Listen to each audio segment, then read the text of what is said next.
What's going on, guys? The Comics Kid 2099 here. Welcome to day 356 of the 365-day graphic novel review challenge. Today, I want to talk to you about Earth 2, Volume 3, Battle Cry. This is written by James Robinson with art by Nicola Scott, as well as Yildiray Cinar and Pete Pantazes. I probably mispronounced those names, and I apologize. This volume is where things start to kind of pick up a little bit. I mentioned in the last two videos that this series is paced very slowly, and that doesn't bother me here. Sometimes slow pacing would bother me. I can think of a few examples off the top of my head where slow pacing just really drives me crazy, and I just give up on a series because I feel like nothing is happening. That was not the case here. I really liked everything that was going on with this series, even though it took them till about the end of Volume 2 to actually get the team together. I like where the series is going, so it didn't bother me that they were taking their time here. Here, we finally have at least most of the main characters together, working together. They're not all off in their own direction, doing their own thing. We still have a little bit of that, but for the most part, they're all together here, and we get to see them being proactive and trying to take out some of the main characters, or the main villains anyway, who have been kind of in the background here. There's also some stuff here that makes me kind of retroactively not like some of the stuff that happened in previous volumes. For example, a little bit of a spoiler here, not too much of one, but in Volume 2, I believe, there was an issue where it was like most of the issue focused on Steppenwolf and Fury, who is actually Wonder Woman's daughter, who has been brainwashed by Steppenwolf. Most of that issue was those two in a foreign country. I don't remember what the country was. It's like Denira or something. It's a weirdly pronounced word. And they're there, and they basically take over that country in that issue. And it's really cool setting up Steppenwolf to be the main villain of the series. And then in this volume, slight spoilers here, Steppenwolf gets killed by one of his minions. And it seems like that entire issue could have been reduced to a few pages where we get to see all the other main characters of the series doing stuff in that issue, or you could just take that issue out if you're not going to actually be setting up Steppenwolf to be a main villain. It's a great fake out. Everyone's expecting Steppenwolf to be a bigger threat than what he ends up being. In fact, he isn't a threat at all because one of his lackeys ends up killing him right after they have decimated members of the World Army.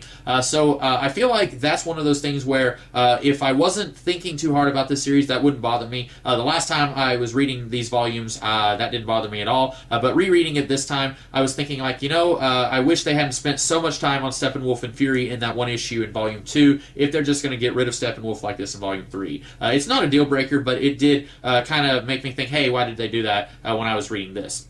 This volume also introduces a new character, as you can see on the cover. We seemingly have Batman back. We don't know who this is, but in Volume 1, at the very beginning of Volume 1, Superman, Batman, and Wonder Woman all died.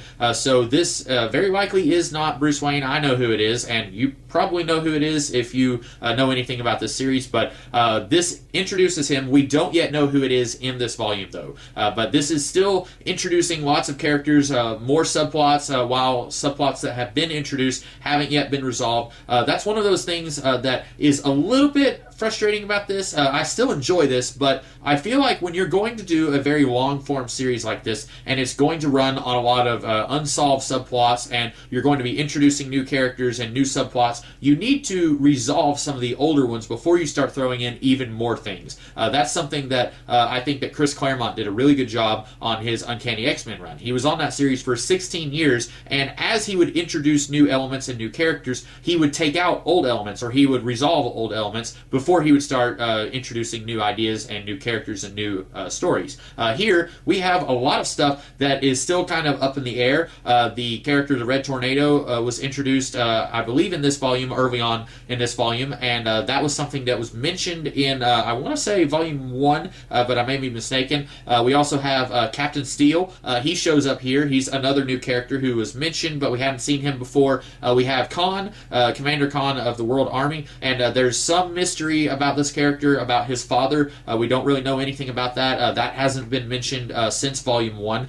Then we have Terry Sloan, who I don't even think shows up in this book, but he's working at the World Army, and we know he's planning something, but we don't know what he's planning other than he wants to save the world. He just wants to do it in a very unconventional way. Now we have Batman. We have Mr. Miracle and Big Barda. They're here, and they don't do a whole lot, but they're looking for this new Batman.